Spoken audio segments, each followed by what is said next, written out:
up, my guy? Chilling, man. Another episode of Aftermath, another great interview, man. So today on deck, we have author, professor Nika Kabiri. She's like someone who debunks conspiracies.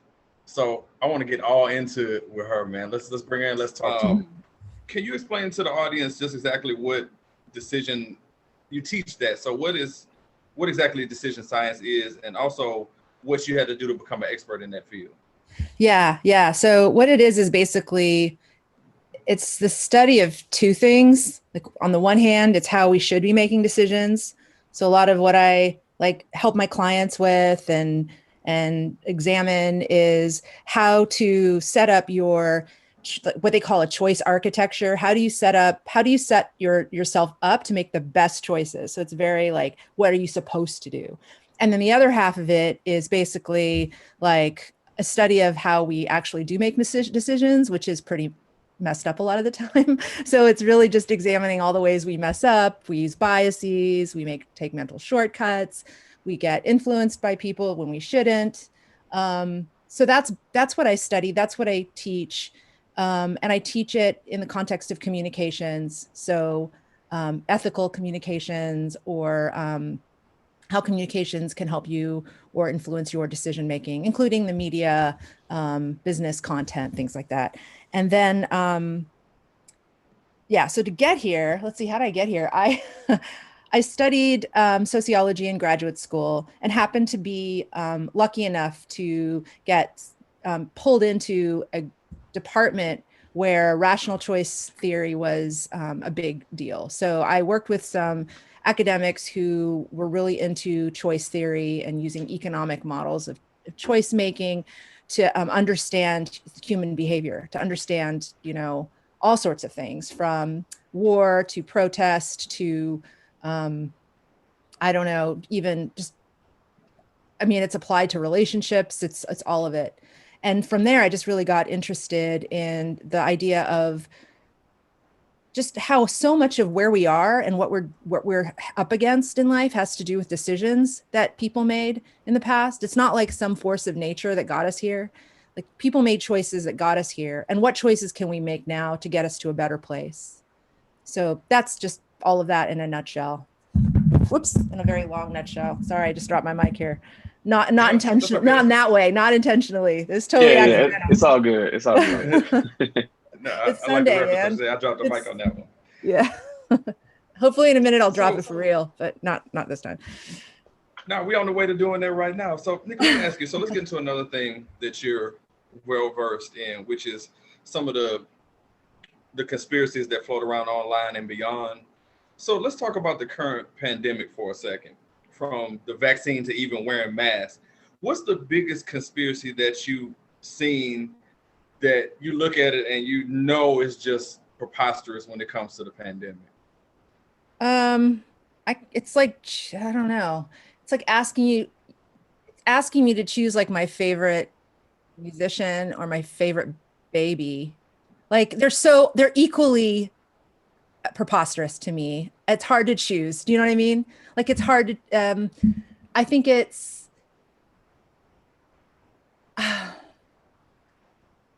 I can tell you which ones. Oh my gosh. How do you choose? On the one hand, there's a rejection of scientific research, which I understand to some extent, like some skepticism and hesitancy, but to believe that that Bill Gates is injecting us with stuff, or that I don't get why people think that COVID is just like the flu and it's not a big deal. I don't understand why people think that masks don't work.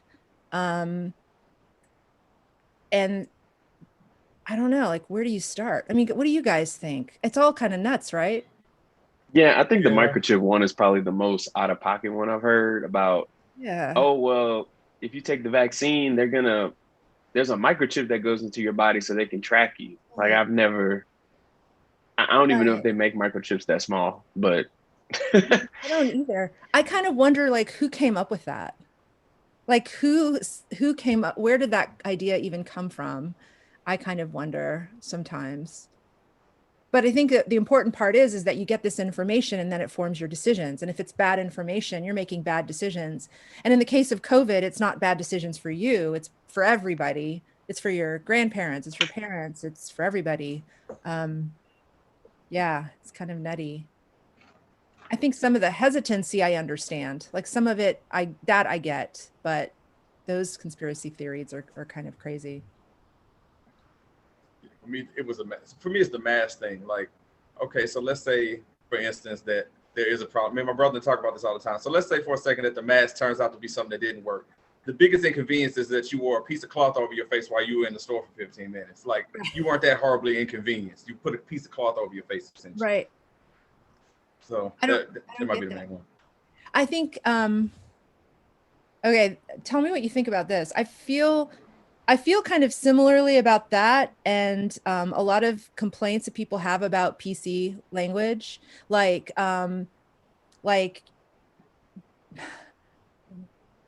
you're right. What's the big deal? It's not a big decision.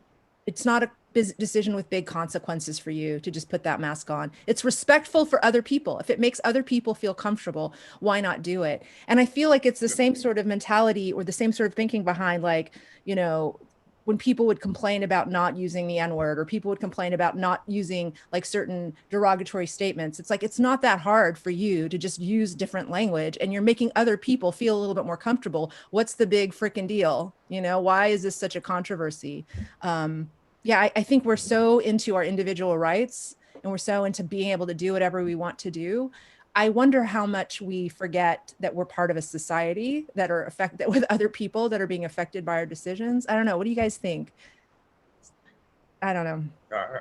No, I agree with what you're saying when it's like, you know, it doesn't, the mass thing, certain words. I mean, if it doesn't, like you said, it's like coexisting. It's sort of like, I guess a good example would be if you live in a neighborhood and you're part of, you know, a homeowners, you know, association. You got to keep your lawn up just like everybody else is in the neighborhood. You can't just go on strike and say, you know what, I'm not going to cut my lawn because I don't feel like it, because then you get fined. So that's how I liken to that. Because we live in a society. We live in a society. Yes. No, you're absolutely right. So, oh, no, go ahead. I was just going to say, like, there's a lot of, there's a whole area in decision science that focuses on group decision making, or decisions that are made on behalf of a group as opposed to just for yourself.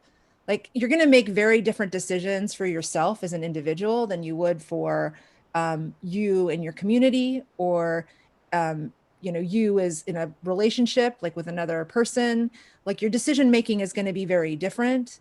You're going to have a lot of different influences and different end games.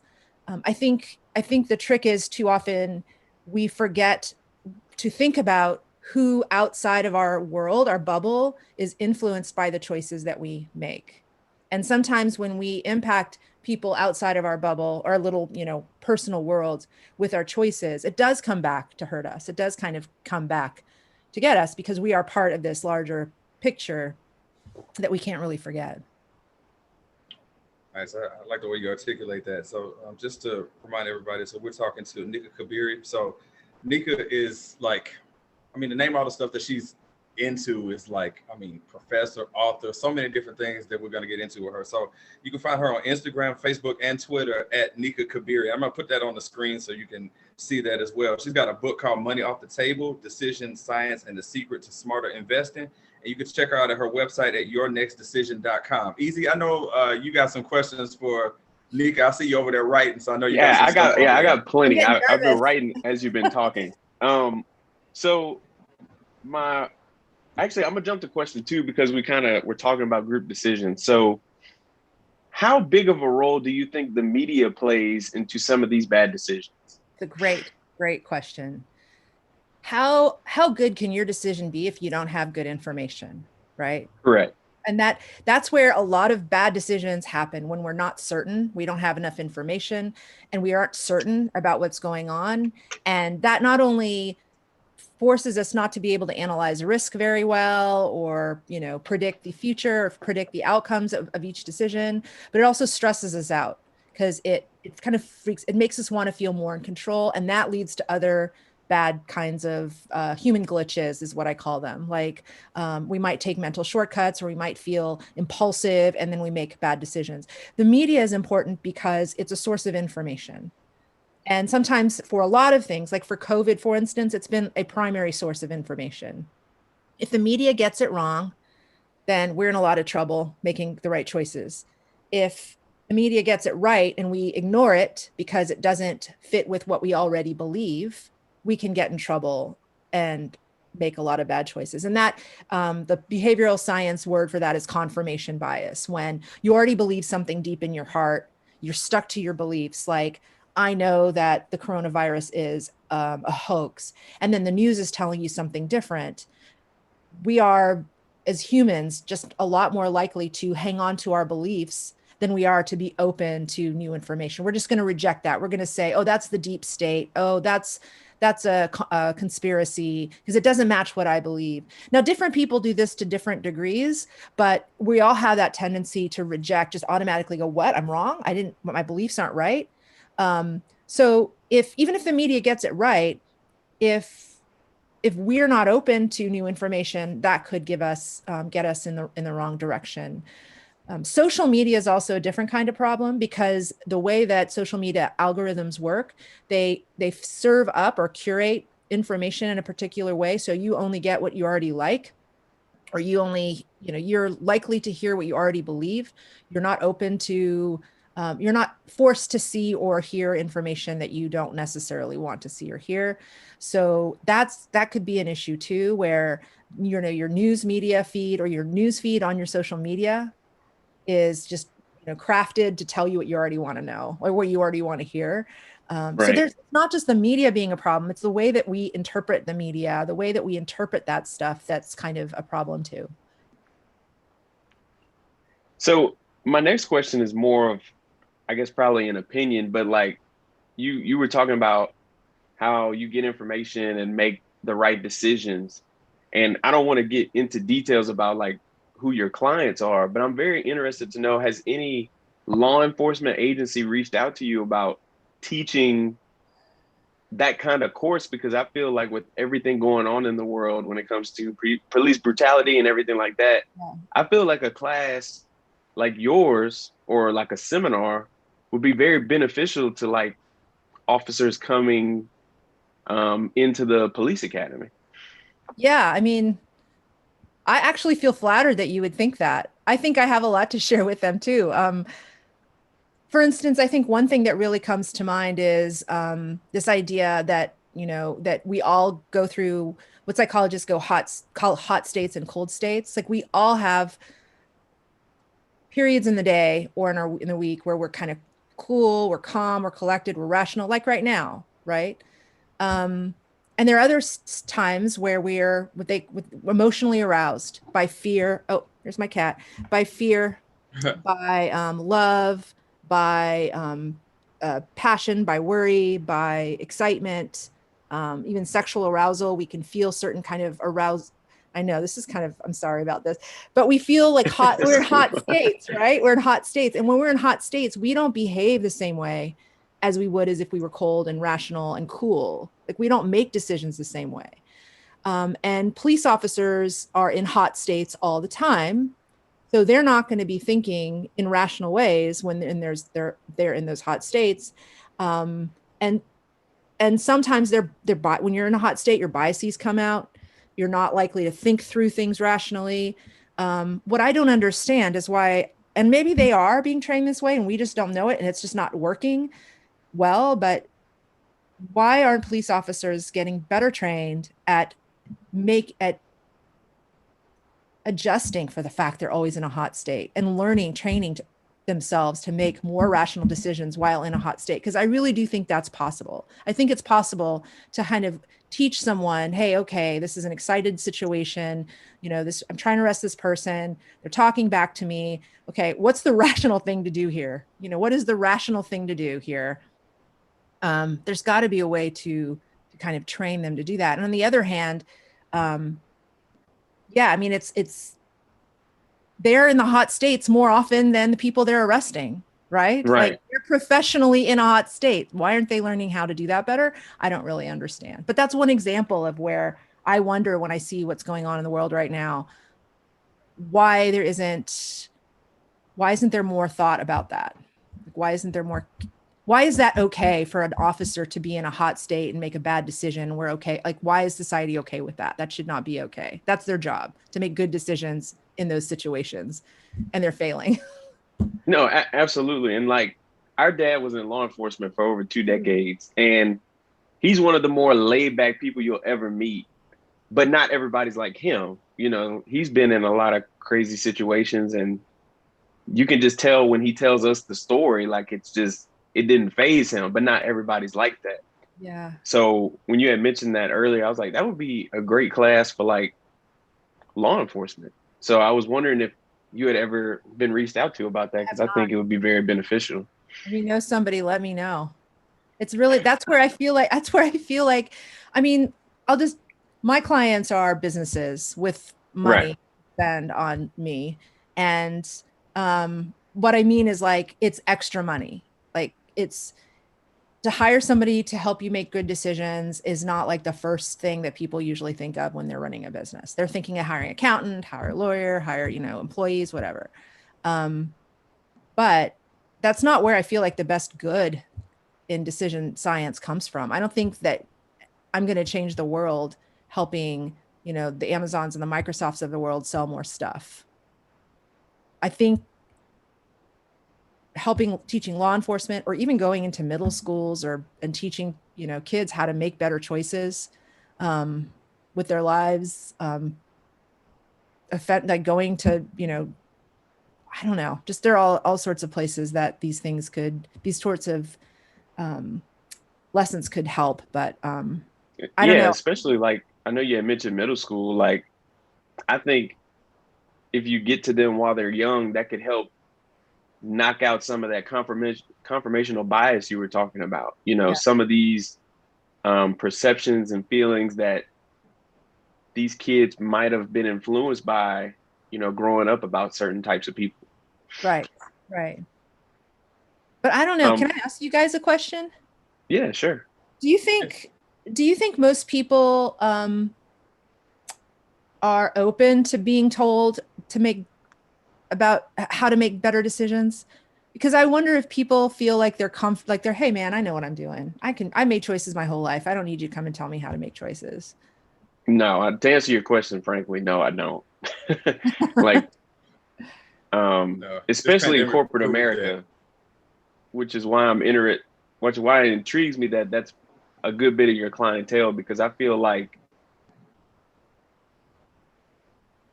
they would listen to you, but at the same time, I just feel like with businesses, they're going to do whatever they want anyway. Yeah. What about, I think, yeah, no comment on that, because I have clients. I can't say anything. Yeah, right. But like, what about regular people? Like, what about like the, police departments or schools? Or if I went to schools and told teachers, like, you got to make better decisions in the classroom. You can't treat your students like they're criminals, or you can't treat your students like they're never going to learn, or these aren't the right decisions to make. I don't know if they'll be open to that. I think the older people get, the further away you get from trying to influence them in a certain way. What do you mean? That I just feel like it's harder to change people's mindsets the older they get, because you're used to a certain way for X amount of years, and it's like now somebody's trying to tell you, no, that's not right, or you probably haven't been thinking about this right, for the last 20 years. Like, you've wasted your life. Yeah. Like human intuition's like, wait, hold up. No, this is what I know. Like, how can you tell me that that's not right? So I just feel like the younger you can get to them, the better chance you have of like, trying to help them have an open mind to things. All right, M16, what do you think? Well, I was going to say that it was kind of leading into the next question that I had before we got to the book, was in terms of pushback, because it's very rare that you can get out an opinion to somebody without them saying, hey, but wait, or how about this? So what's the pushback from people who believe rhetoric? And it could be an example of anything, but they believe the rhetoric and they don't want to listen to someone like you, even though you're an expert and you got numbers to back you up. What's the pushback? What do you usually hear from folks like that? That they have basically, they don't put down or try to criticize my credentials.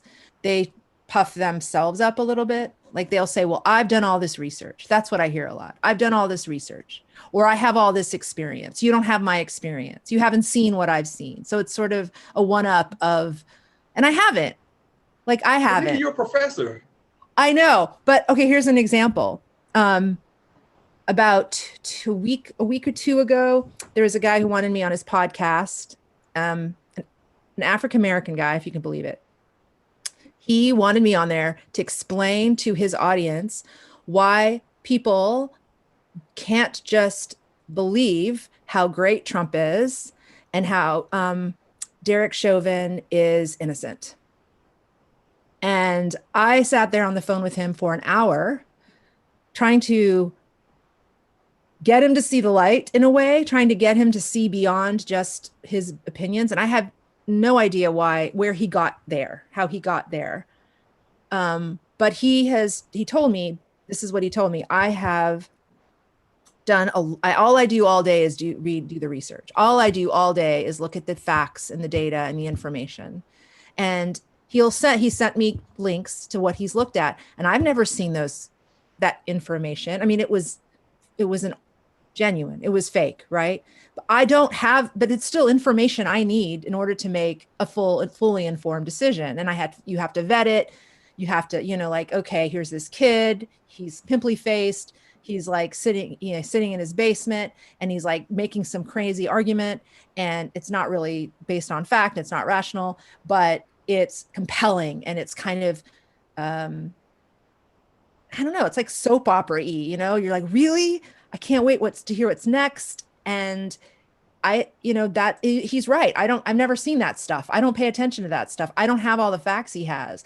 So, but he doesn't, yeah, that's just an example of what I hear. He can say, I haven't seen this. I haven't read that. I haven't. And whatever I say won't matter. It won't matter. It didn't matter. You said something with that because, like my brother was saying, sometimes when some people are so entrenched in it, they're willing to sell out everything they know because they're so, they're just hell bent on saying, no, this is what I believe in, this is what I know, and you can't change my mind on it. And then you can never get anywhere. You just go around in a circle the whole time and never get anywhere. 100%. But you explain to me, how does somebody get there? How does a young African-American man get to where he could actually believe that George Floyd didn't die of anything but his own drug addiction, was, that Derek Chauvin's behavior was absolutely fair? I don't understand that. It could be somebody that don't believe in racism. It's possible that there's some people out there who believe that everything is down the middle and that people are just making up the fact that systematic racism doesn't exist. And they've told themselves that and they believe that that's true.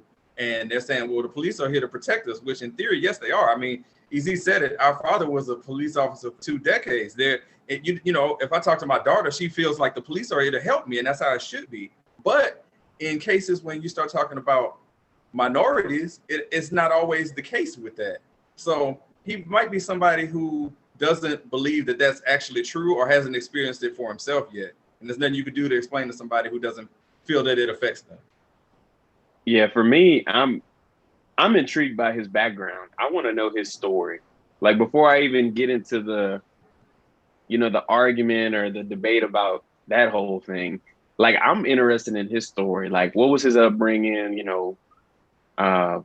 What part of the country did he was raised in? I'm just interested in that because like me growing up in the Deep South, I went to high school. Well, really, almost all of my schools were majority white. And I heard a lot of that different rhetoric that I didn't hear at home.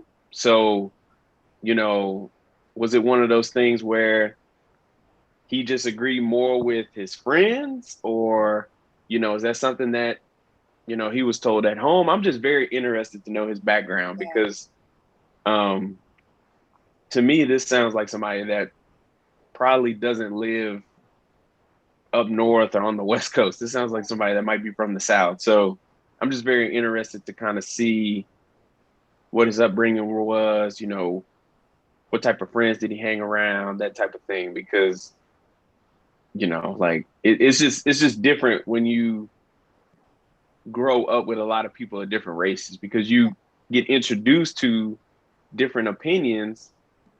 And, I'm just speaking from experience, so I'm not going to sit there and say this for everybody, but like, me, like, I would go to my friend's house and there's a lot of white people there and they're saying how they feel about something.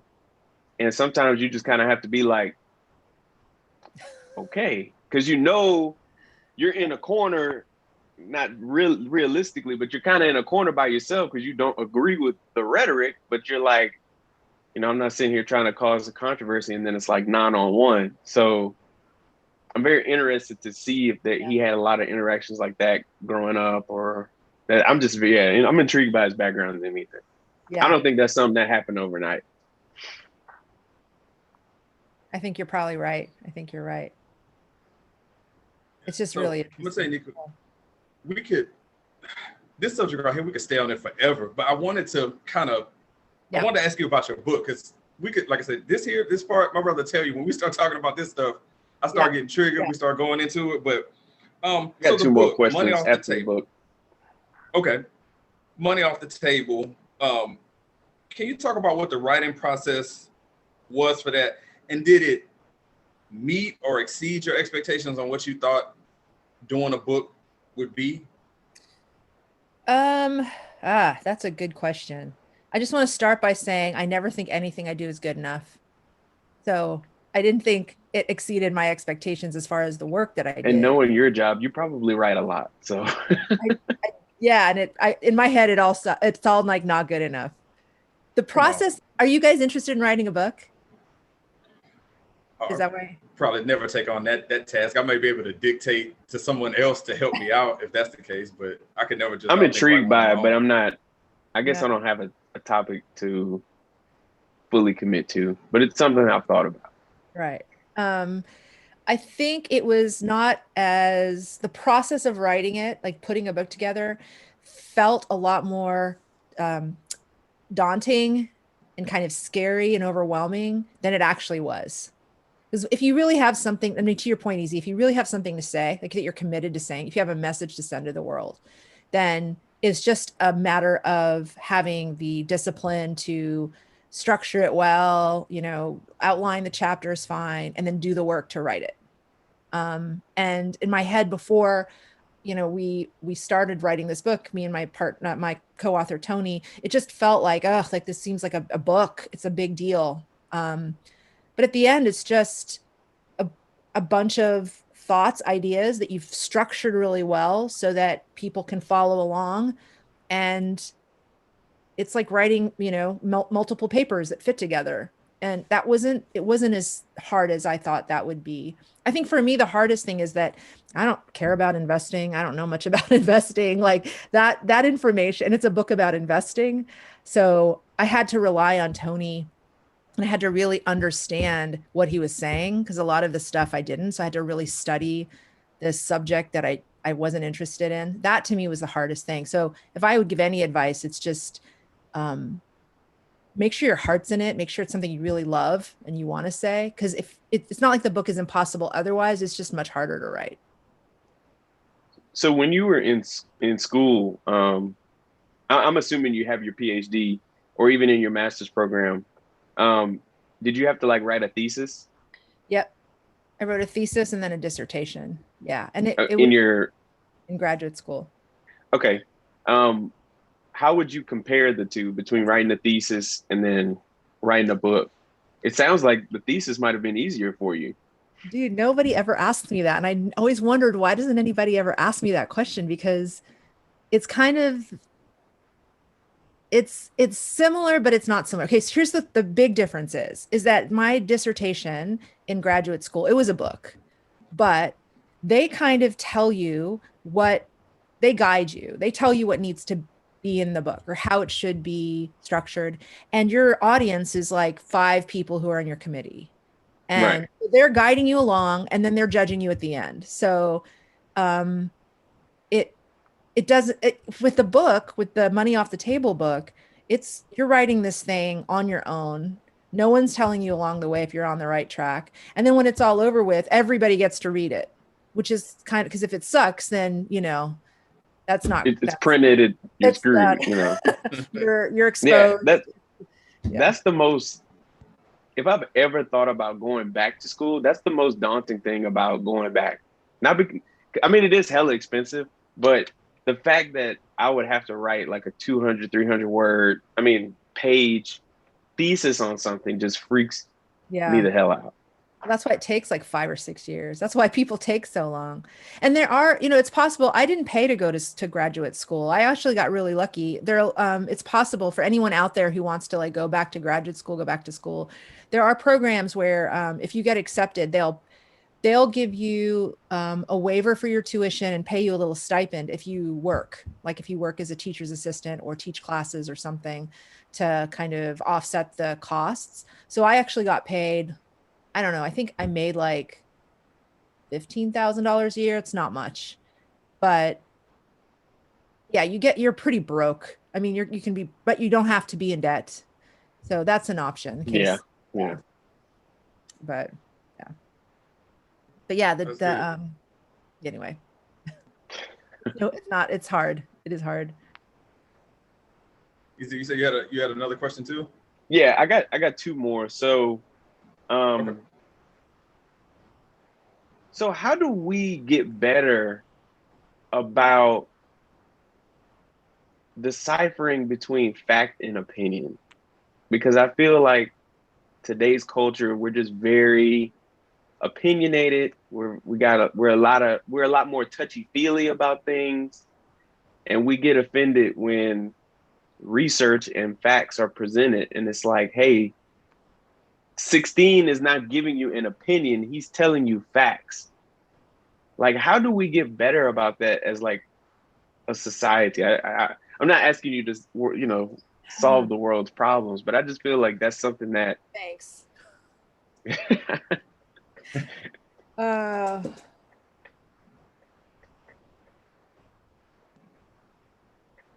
I'm having a hard time because we each have to take some level of responsibility for doing this. And as individuals, our responsibility is to be aware of our biases. For instance, confirmation bias is one. Just because you believe something doesn't mean that new facts can't change those beliefs. It doesn't mean you were wrong. It just means that there wasn't enough information to make the right decision. And it's on us to recognize, okay, I can't do this because it's gonna lead me down the wrong path. Another thing that people do, it's called the illusion of validity in behavioral science. It's just a fancy word for saying that just because something sounds like it makes sense, we tend to believe that it's actually accurate, it's true. Like if it sounds possible, it sounds feasible, like, yeah, it could make sense that, that Derek Chauvin was, just subduing George Floyd. Yeah, it kind of makes sense. George Floyd was on drugs. It kind of makes sense, but that doesn't mean it's true. And sometimes people take that leap just because all the pieces seem to fit together. They take that leap. Another thing that people do is just look for connections between things because we hate uncertainty. We hate things to be random. We hate for things to just happen for no reason. We need there to be a cause and an effect for everything that happens because then we have control over it. That way we can understand it and have some sort of control over our lives. But that doesn't mean that those connections are accurate. Just because we see them doesn't mean it's accurate. So we just have to, there's tons of these things, and in the book, chapter 2 of my book just covers a bunch of these things where you can just make all these bad decisions. And a lot of them have to do with not understanding how we are interpreting facts and not recognizing fact from fiction. But that's on us.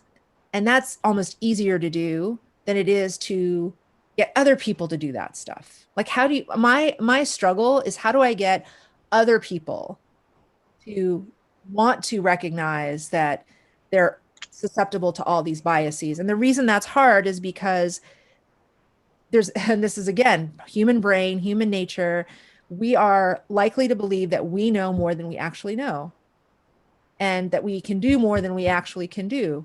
And it's something we all tend to do. And there's research that backs this up, that we, for instance, if you ask the average person if they're a really good driver, are you better driver than average? Most will say, yeah. Most will say, I'm a better driver than average. But by definition, they don't live in Atlanta. Yeah.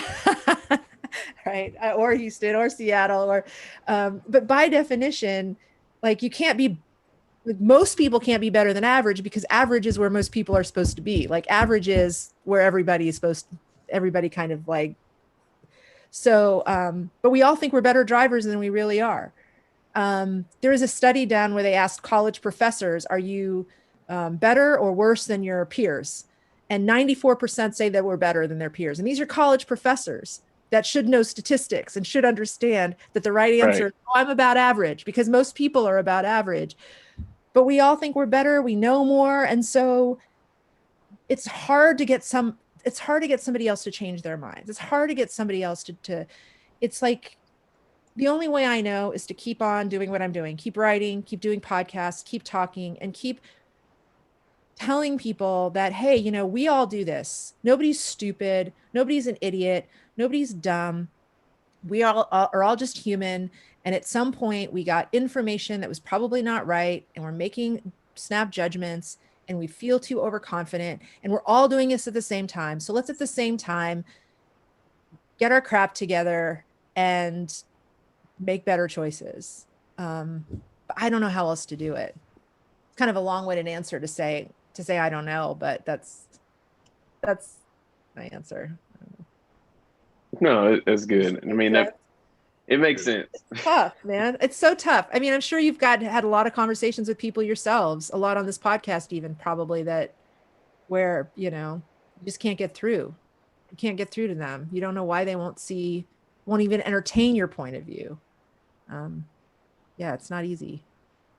No, that happens a lot. We try to maneuver it somehow. Easy, did I step on you, man? Did you have one more? Yeah, my last one, kind of, it's a little funny, but I'm very interested to know, what's one conspiracy that people have been keeping alive for way too long that just needs to just go away, needs to go to hell, wherever it needs to go? The flat Earth theory. The Earth is not flat. It's not freaking flat. It's just not. But it's a perfect example, because when you tell these people that the Earth is round, they will not believe you. They will not freaking believe you. There's a great documentary on Netflix about this. I think it's called Beyond the Curve. You guys should watch it. Beyond the Curve. About the flat Earth, the flat earthers. We had a guest he's very well spoken about the subject, and how do I put it? Like, he was a great guest. Like, he let us know his case and everything that was about it. And we listen. We try not to disrespect anybody that comes on. So we just, we wanted to hear the side of how they feel about it. And it's very strong. I mean, we had, like, on YouTube, we had like beef in the comments because folks was going at it with each other about they feel one way about another, and it was crazy. But so you said that's the biggest one that you come across. It's my opinion, one there's enough evidence right now that it's just got to go. Like, it's just got to go.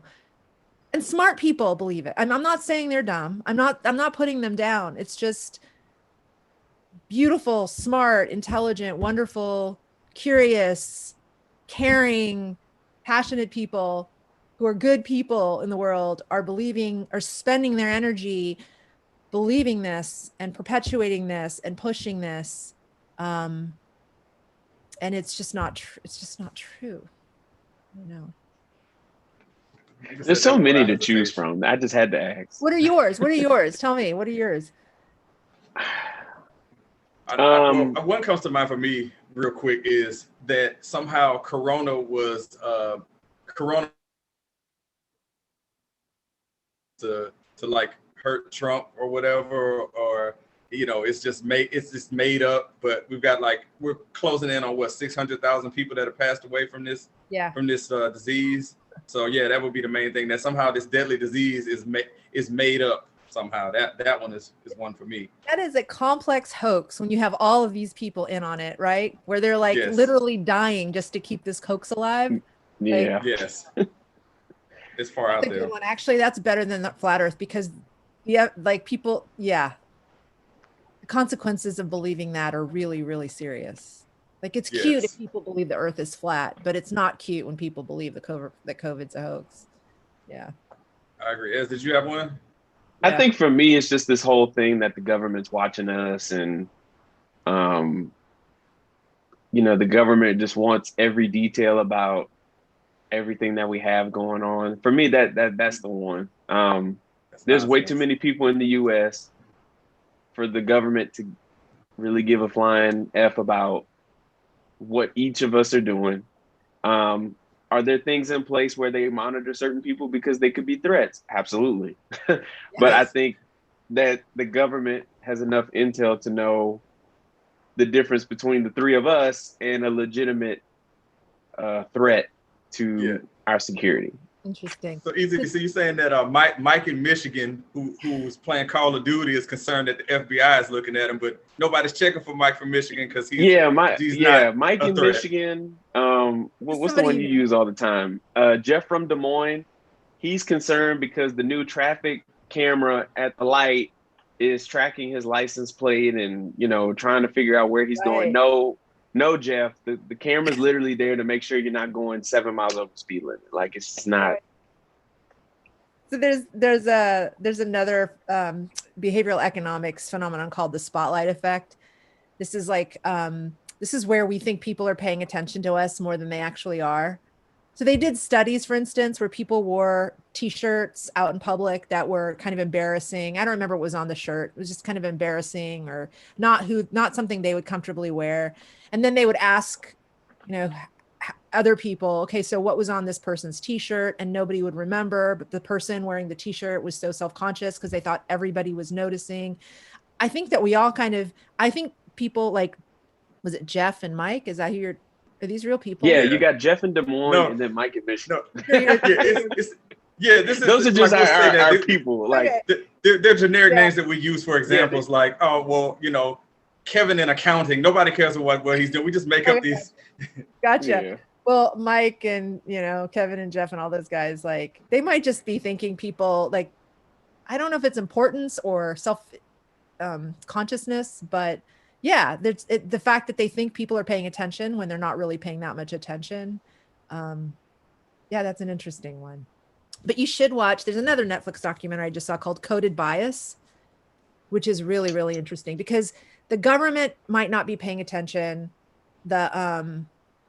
as close attention to every single person, but now their computer algorithms and artificial intelligence has gotten to the point where it's making decisions.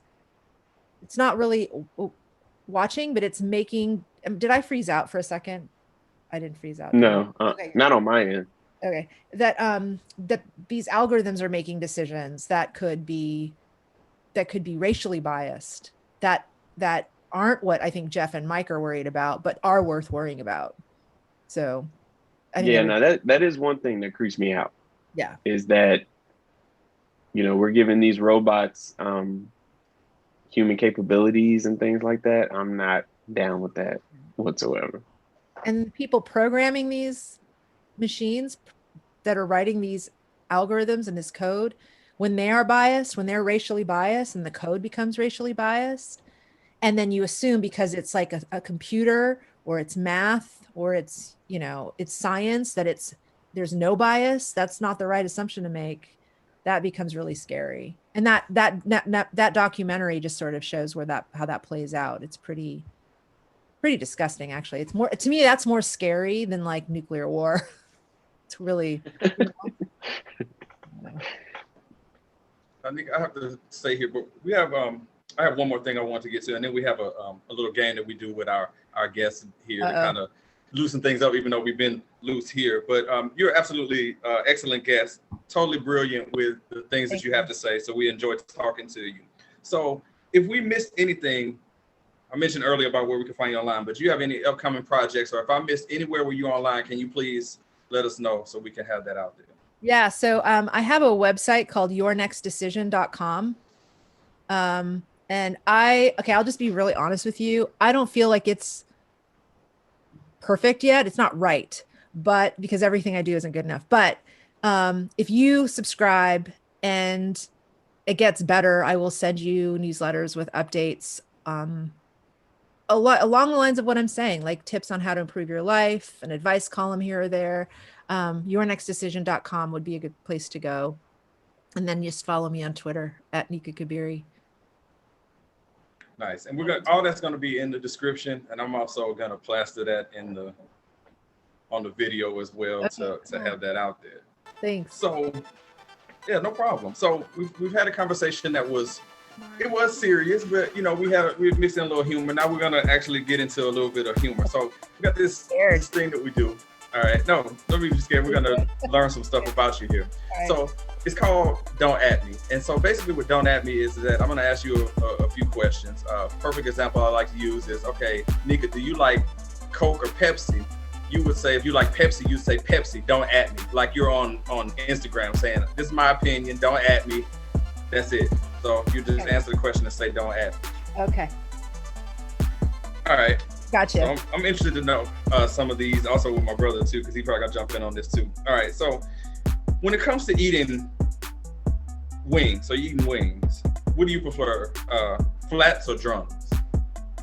Oh man. I think flats. Don't at me. All right. Easy, what about you, man? Flats. Don't at me. All right. So I'm going to cheat my own game and say, whichever ones you put down in front of me, that's what I'm eating. Don't at me. But if I had to choose one, it would be flats though. There's something about those. They're good. It's no debate. They're crispy, right? They're just crispy. But it's chicken. You can't go wrong with either one of them, I feel like. All right. Here's the next one. So when you're listening to Spotify or Apple, whatever your music service is, so do you listen to your playlist on shuffle, Nika, or do you just listen to it in order? Can I say it depends? Don't at me. Yeah. Okay. So what's the qualifier on that? So if I'm like working out, it's or if I like have music in the background, it's on shuffle. But sometimes I actually just want to listen to like an album from start to finish. I just want to sit and just listen. And then I can't, shuffling is not, you got to hear the whole thing the way the entire artist intended. Nice. Don't at me. Yes. I love the enthusiasm. Easy, what about you, man? You shuffle or are you listening in order? I'm with Nika. I think it just depends on the situation. But I'm the opposite of her though, because like when I'm working out, I feel like there's some songs I need at the beginning and there's some songs I need at the end, like to kind of, it's like a certain cadence with those. But like an album, I actually shuffle it up. I won't listen in order. I'll just let it play out. Okay. All right. So for me, the one thing was I was never a shuffle person. And now that we're sort of in this, we're kind of coming out of it, but with the pandemic, you're not doing as much going places as you normally would.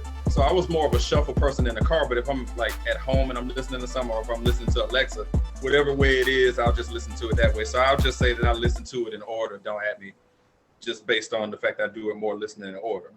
All right. So we were alluding to this earlier, Nika, about kind of like driving. So what's more annoying, a slow driver or a sporadic driver? Oh man. Oh, you know what? I think a sporadic driver is more annoying. Don't at me. And because you can figure out how to get around a slow driver, but I have no idea how to predict what a sporadic driver is going to do to get around them and just leave them behind me. Like it's hard. Good answer. Easy. What about you, man? Sporadic, because everybody in Atlanta doesn't drive slow. They're sporadic. Don't have. Are you both in Atlanta? Yes. Home of the bad traffic.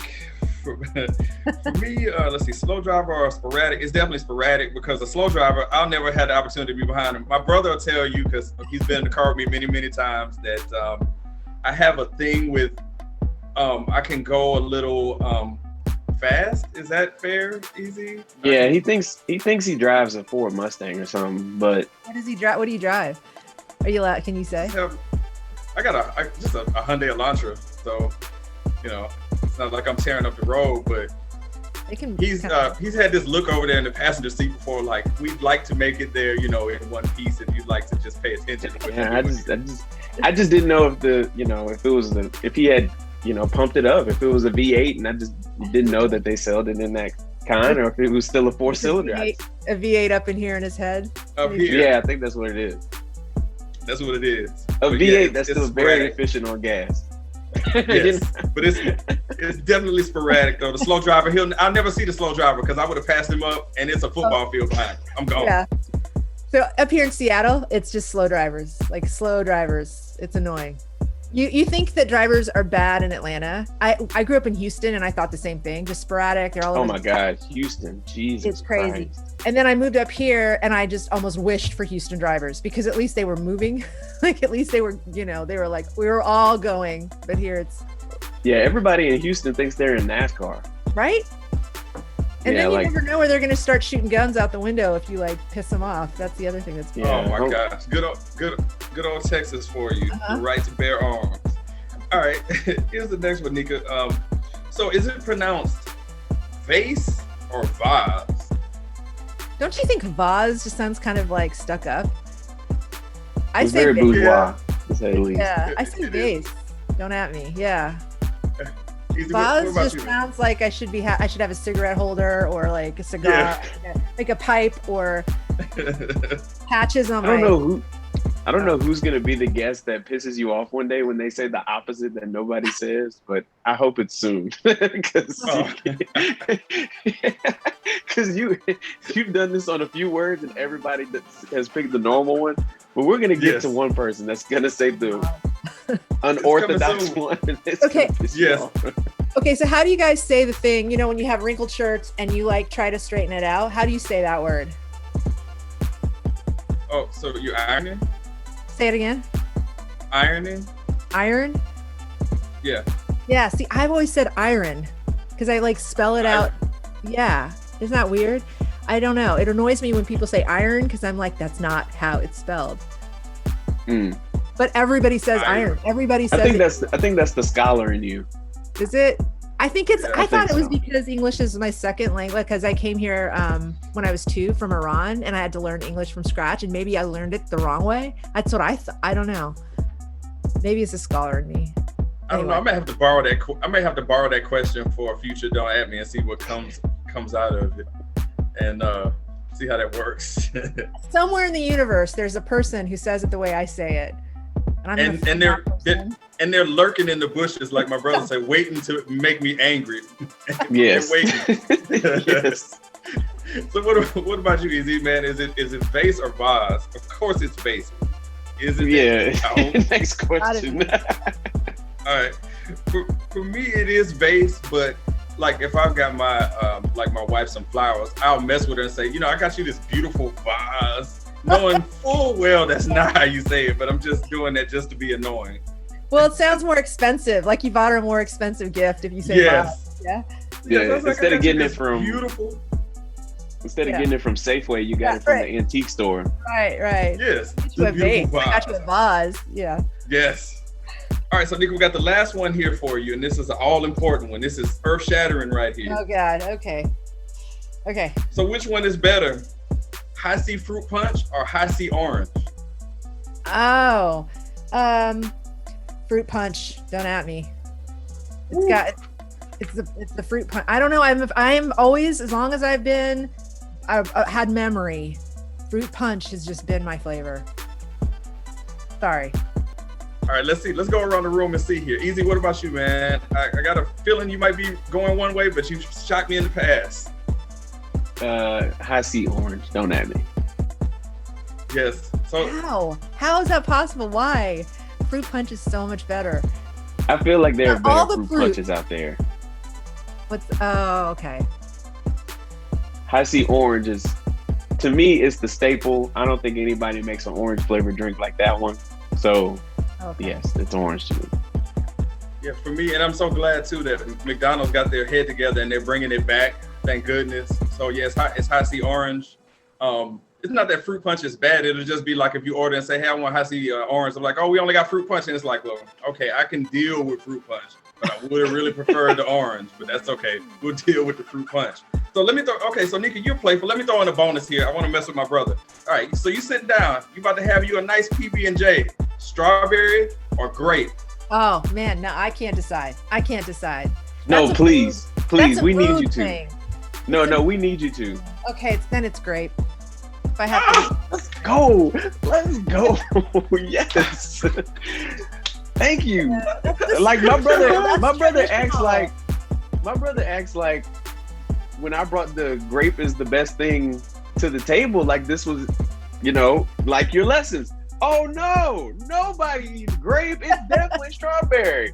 And several people since have been like, yeah, it's great. And thank you for adding to that. You're welcome. My pleasure. I'm sorry. 16. I have to say it for purposes that strawberry to me is king, but the best way to enjoy strawberry jam is to throw it right in the trash. But I tell you what, the one thing that we are definitely strawberry needs to go in the trash, right? No, it's grape that needs to go in there. But I'm gonna tell you one thing that was great, and it wasn't a surprise at all that we already knew that it was fun playing Don't At Me with Nika Kabiri. She was playful with us with this nonsense, and we definitely appreciate you on that one. So, like I said, Nika, you're an excellent guest, absolutely brilliant in your answers and your thought process. Feel like a connection has been made here, and we would love to make you a friend of the show and come back and talk to us, on a regular basis. I'd love that. That would be fun. I loved your questions. I really did. Thank you. I got one more question because the college kid in me wants to know, are you the teacher that gives bonus points at the end of the semester, or you stuck like Chuck? Okay, here's what annoys me. When a student slacks or doesn't do the work, or even if something comes up during the quarter and they don't tell me until their final grade gets put in, and then they say, "Can I get bonus points?" Then I'm like, nope, sorry. But if you have some life tragedy or you're having a hard time, when it's happening and you come to me and you say, "Hey, I need some help. Can I get an extension? Can I do extra credit?" At that point, I'm totally open to it. But don't wait till the last minute, because that's just not being on top of your I don't know. Can I swear on the show? It's not being on top of your stuff. Yeah. You got to be on top of your shit. I mean, as a student, you have got to be on top of your own shit. Would you say that your class is relatively hard or easy? Because a lot of the pushback I hear from like teachers about giving bonus points is that they're like, my class is not even that hard anyway. Like, I shouldn't have to give you bonus points at the end. I don't know. I mean, I think a lot of teachers teach what they teach so much that they think everybody knows what they know already. They don't remember what it was like when it was new to them. Honestly, I don't care about grades, and I don't think students should care about grades, because they're not really a measure of who you are, how smart you are. They're a measure of what you remember. But I don't think learning for a grade is really the way to learn. So I don't really take it that seriously. Don't tell my students this, but I don't really grade that seriously. I give comments really seriously. Like when I see their papers or whatever, I will tell them exactly where they went wrong. But as far as the final grade goes, they can all get an A. I don't care, because that's not where you learn. So I guess it depends on my mood. If I had a bad day, they're all going to fail. If you had a peanut butter and jelly sandwich with grape jelly in it, that type of thing. If I have to have High C orange, because why? Okay, here's what I don't get. Why drink an orange drink when you can have orange juice. That's why I don't like orange drinks, because I crave orange juice, and orange drinks will never measure up for me. Okay, I just had to throw that in there. I'll drop it. No. I just think it's kind of funny because like no flavored drink tastes like what the fruit drink's supposed to taste like.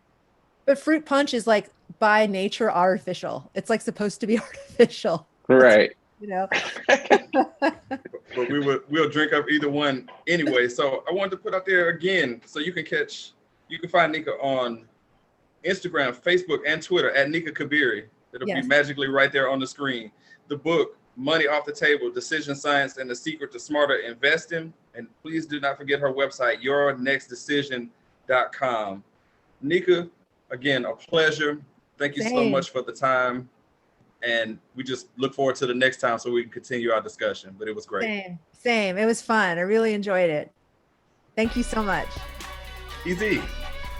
Another aftermath in the book. She was excellent. How you feel?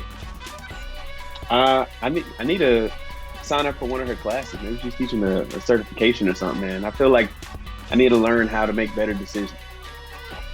Well, I tell you what, man, I'm definitely gonna sign up for her newsletter through the website. So yeah, man. So like I said, another one in the books. Definitely enjoyed talking to Nika. Don't make sure and get her information from the podcast description, the YouTube description, and check out what she has going on. A lot of interesting things, a lot of smart things going on there. I will say, this whole time I thought your shirt said Doge, but it says dope. It does. And on that note, I think we should just go ahead and end it here. So we're gonna wave to the camera and tell everybody, appreciate you for listening, and we'll check you out soon. Thanks for watching, listening, however you're doing it. The radio show, The Aftermath. We appreciate it.